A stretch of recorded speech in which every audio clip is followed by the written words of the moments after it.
Before you watch this video, realize that this video is targeting the beginning hunter who's unclear on what hunting methods actually exist.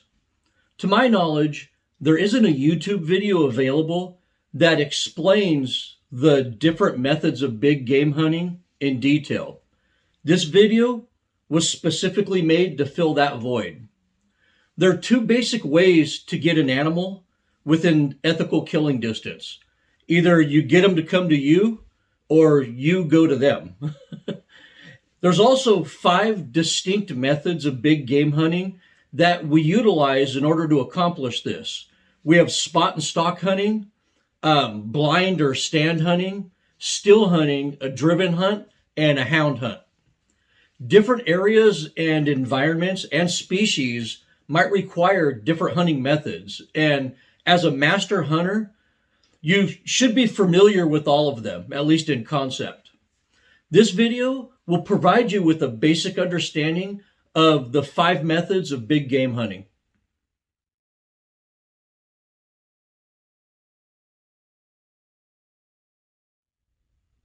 I'll start with spot and stalk hunting because this is the most complicated and diverse type of hunting.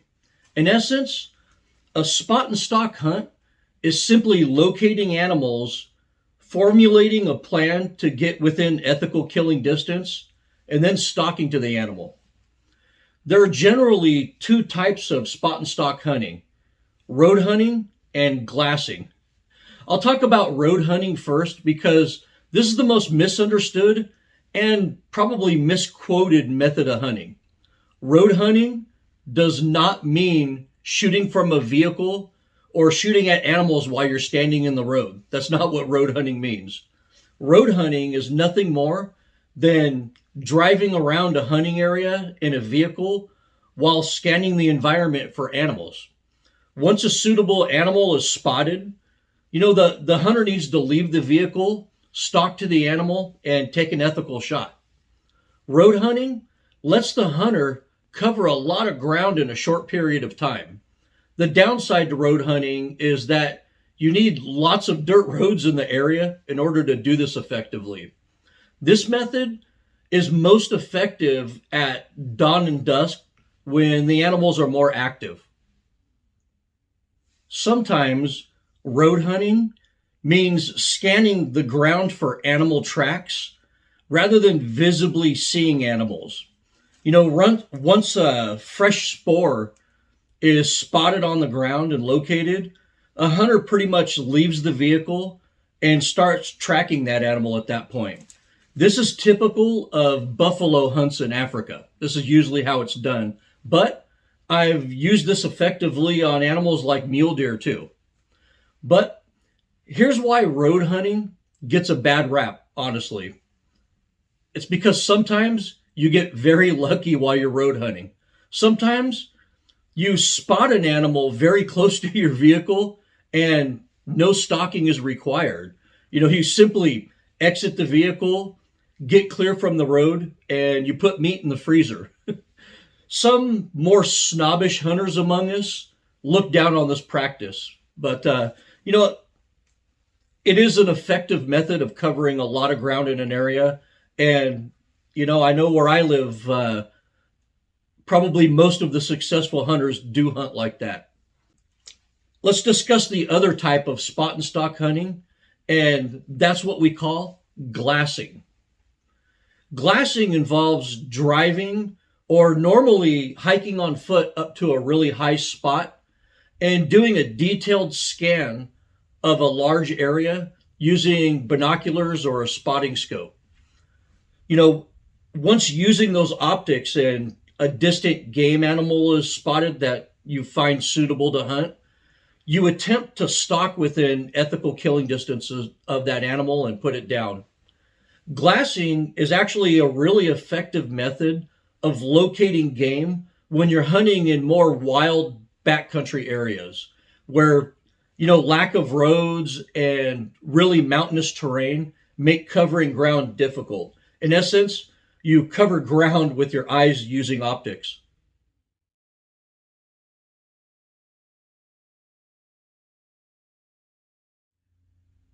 utilizing hunting blinds is one of the most primitive methods of hunting big game. I've been to sites where 10,000-year-old hunting blinds are still standing today. A hunting blind is simply a structure that conceals a hunter from view.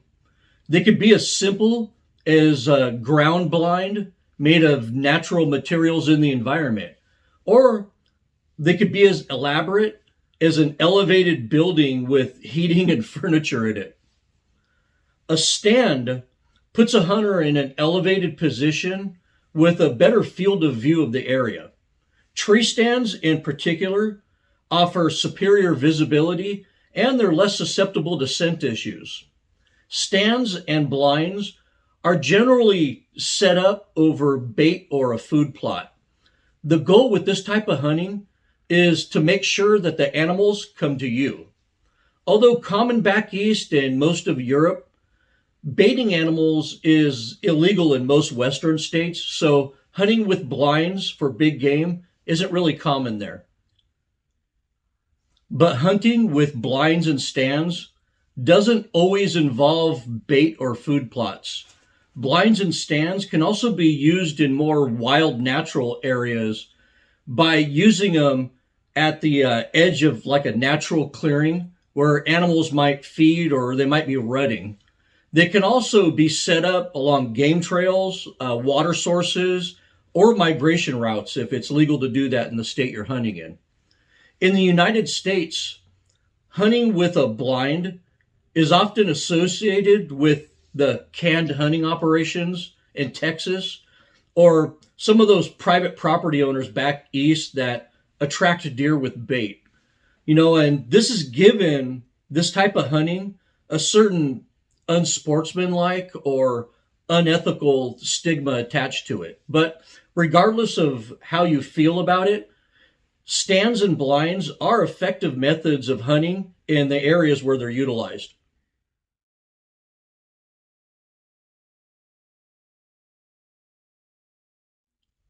Still hunting is the simplest method of hunting, and it requires the least amount of gear and equipment. With still hunting, you slowly and quietly walk through a heavily vegetated or forested area while periodically stopping and looking and listening for game animals. This is probably the purest method of hunting because it puts your skills on equal footing with the animals. Still hunting forces the hunter to use all of their senses, your primal instincts, and your skill to outsmart an animal on equal terms. Because of this, it's also the least effective method of locating and killing game animals, in my opinion. And let's be honest, still hunting also requires a great deal of luck.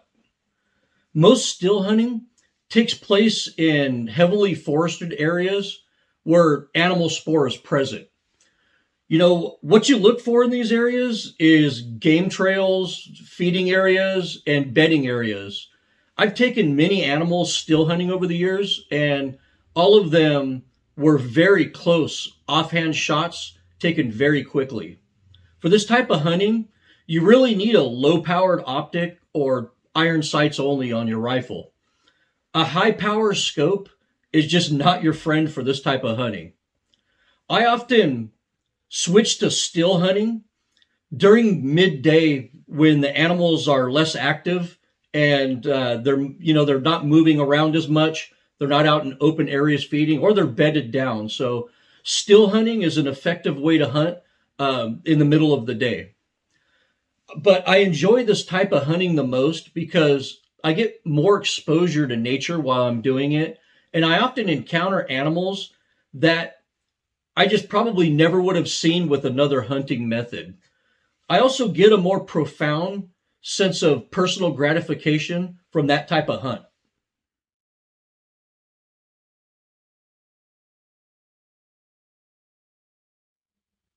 A driven hunt, also called a game drive, really is a group hunting affair. In this type of a hunt, people, or sometimes even dogs, systematically drive animals out of a certain area where hunters are strategically positioned to shoot them when they flee out of the vegetation.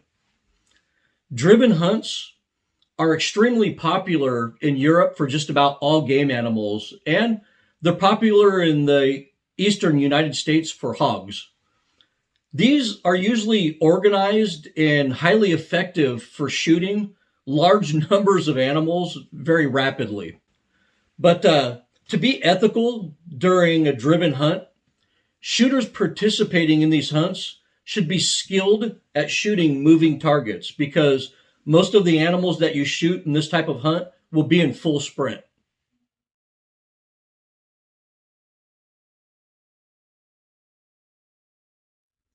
Hound hunting was very common a few decades ago, but over the years it's become highly controversial. A hound hunt involves dogs physically running down an animal until it's been bayed, treed, or it submits to exhaustion. Hunting bears or mountain lions with dogs and killing them once they're treed is a popular hound hunt here out west. Running down pigs with dog teams and killing them by hand is pretty popular in the South even in these days. Your classic English fox hunt is a hound hunt also. Also, in places like the Middle East, sight hounds are used to run down game in open areas. In the United States and Europe, these types of hunts are slowly being regulated out of existence. These are essentially the low-hanging fruit for the anti-hunting activists. Deer species, though, are seldom hunted this way because people tend to give deer a higher moral value than pigs and predators get. A hound hunt, though, can be just as physically demanding, or actually more physically demanding, than any spot and stalk hunt.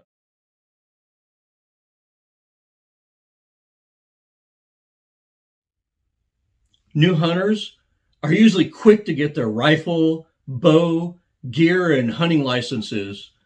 Then they usually scour the internet and local pages and their onX app to try to find their first hunting spot. But after that, they're pretty much clueless about how to physically start the hunting process. At this point, the hunter needs to match a hunting method to the environment and prey that they're going after. Stands and blinds are the preferred method of hunting when you're hunting whitetails in the eastern United States or roe deer in a place like Germany. Western mule deer hunters, British hunters, and Africans prefer the spot and stalk method. In Eastern Europe, driven boar hunts are extremely popular. Where I live, we often alternate between glassing, road hunting, and still hunting in the same area depending on weather or the time of day. So I hope this video gave new hunters a clear perspective on the hunting methods available to them. So when you chase deer this season, you know what your options are. Well, I want to thank you for watching, and as always, good hunting.